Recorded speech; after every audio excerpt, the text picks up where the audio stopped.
this two expressions here, N2 by N1 is nothing but the ratio of the speed of your driven gear to the speed of your driver gear. So we will be representing by N2 by N1. So since the number of the speed of the gear is inversely proportional to the teeth, we will be taking here as N2 by N1 is equal to T1 by T2. This is known as the train value. Now we have used this intermediate gauge. Now let's learn why these intermediate gauges are used quite often. Now there are two conditions where there are now in the place of the distance between your driver gear and the driven gear is very large. We can use there are two conditions that we can be done. One, that space can be filled by either using a large sized gear, or the second case is nothing but what we have seen in the previous configuration, that we can use something called as intermediate gauge or the idle gauge. Now out of these two methods we will be always choosing the second method, the second option, that is nothing but use of this intermediate gauge. Why this is done is nothing but the cost involved, or the machining price or the manufacturing cost involved in manufacturing such a huge diameter gear, it is not so economical. So hence what we do is we always go for the second method or the second option, that is nothing but we will be using more number of intermediate gauges when there is a large distance between the driver gear and the driven gear.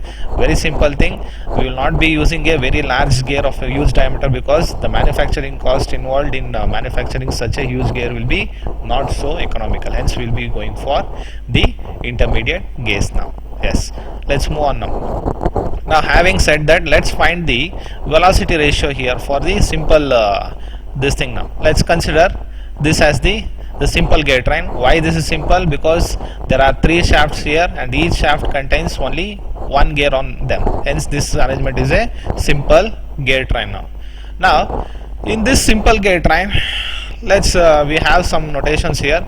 N1, N2, it represents the speed of the driver, and the N1, N2, N3, these are nothing but the speed of your driver, the intermediate, and the driven or the follower.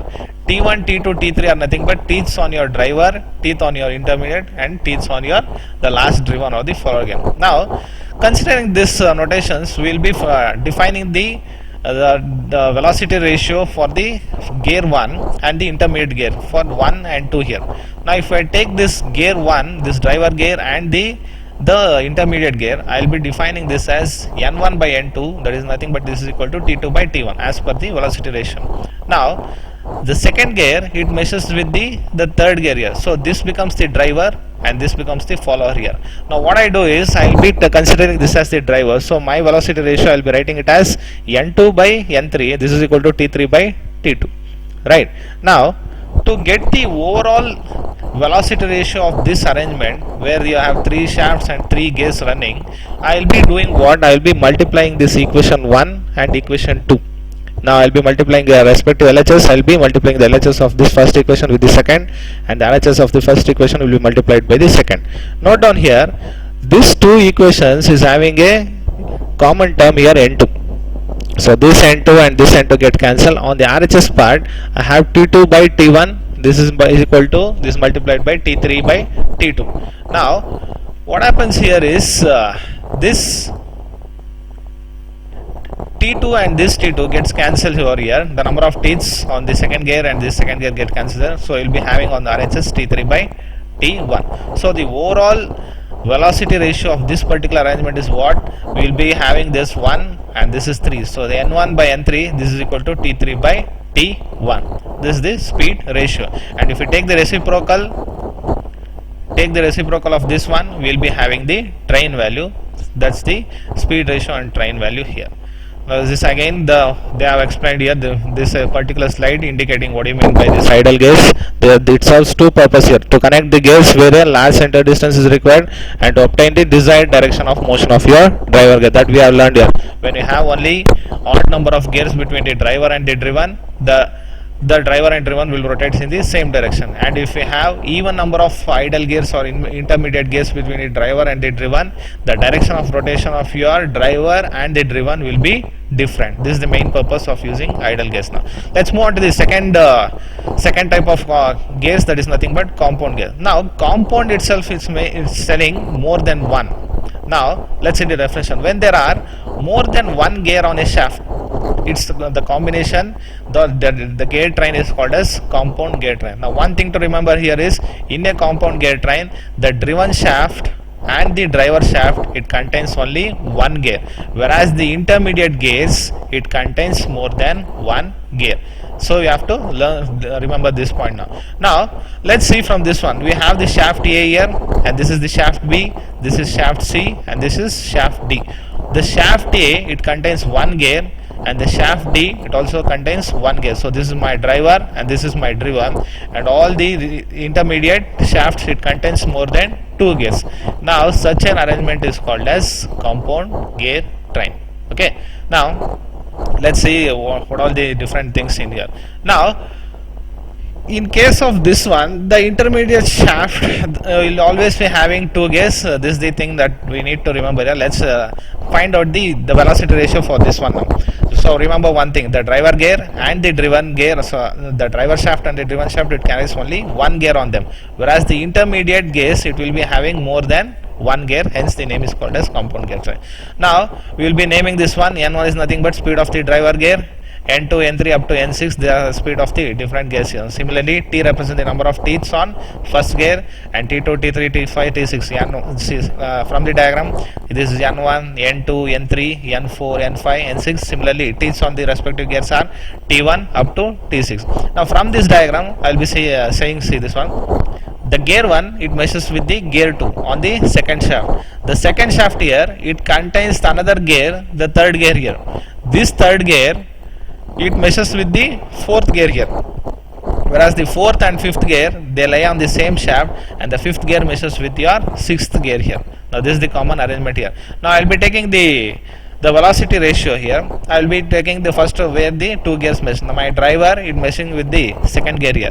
So considering these two gears, I will be defining the velocity ratio here. The velocity ratio, we know the speed of the driver to the speed of the driven gear. So N1 by N2, that is nothing but this is 1 and this is 2. Speed of this divided by speed of this is equal to inverse of their teeths. Now considering this 1 and 2. Now next moving on, I will be considering the third gear. It is meshing with my fourth gear here. Now considering the velocity ratio, I will be having this one, N3 by N4, this is equal to T4 by T3.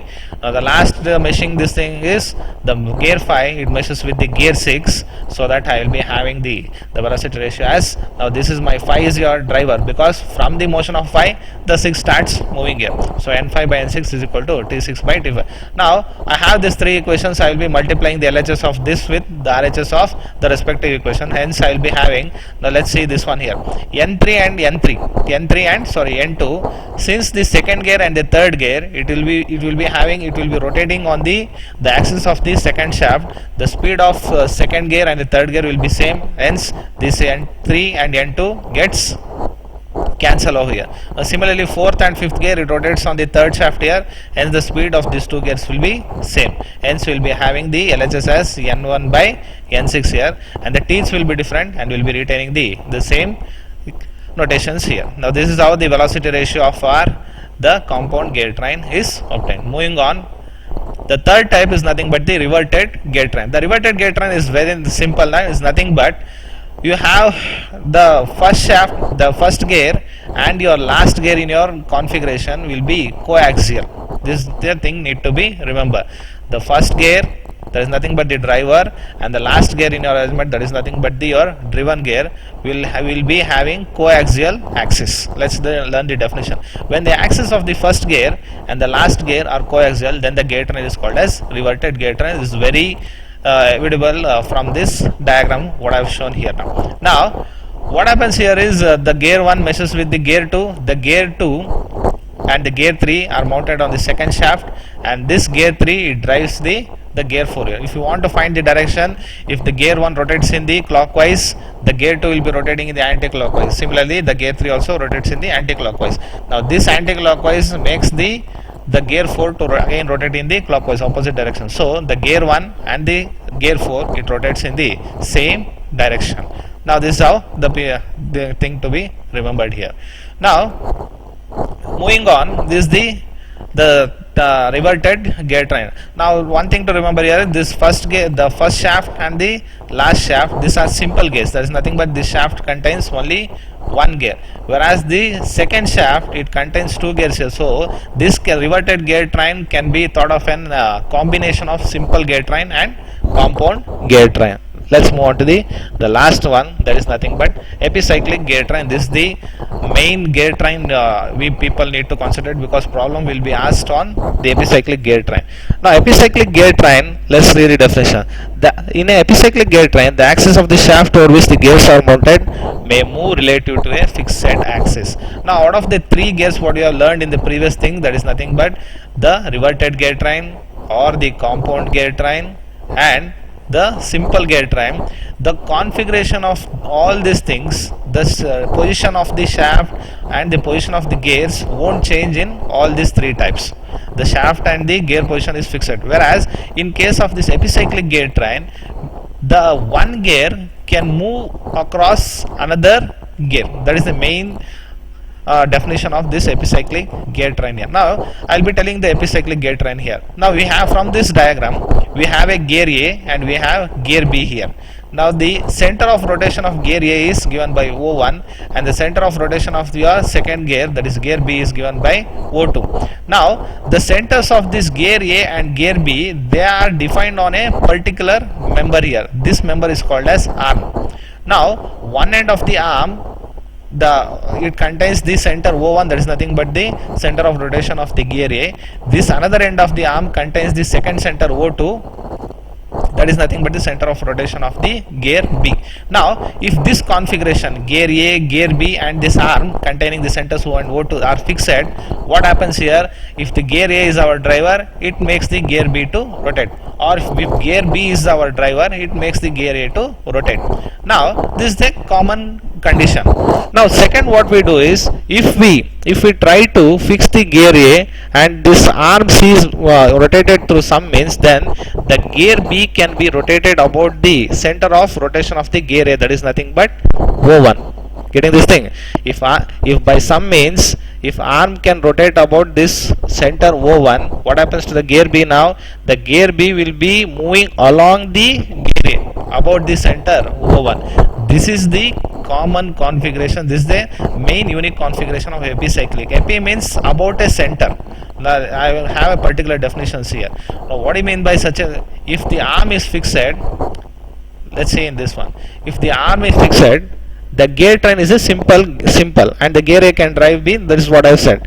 Now such a motion is called as epicyclic, and the gear trains, this is nothing but when you fix the gear A and if you make the arm to rotate with respect along with the gear B, what happens to the gear B is about the center O1, the gear B rotates about the gear A. Now when one gear rotates about another gear about a fixed axis, such arrangement is called as epicyclic gear train. This is very simple from the diagram and it is very evident. Now why these epicyclic gear trains are used? In order to get high velocity ratio, we will be using something called as epicyclic gear train, and this type of gears we can oftenly see in wristwatches and in differential gears of automobiles. Now these are the four theoretical parts of the four different types of the gear trains: simple gear train, compound gear train, reverted gear train and the epicyclic gear train. In the next video I will be starting with the problems on the board. Go through this video. If you have any doubts, you can comment in the comment section below. Thank you.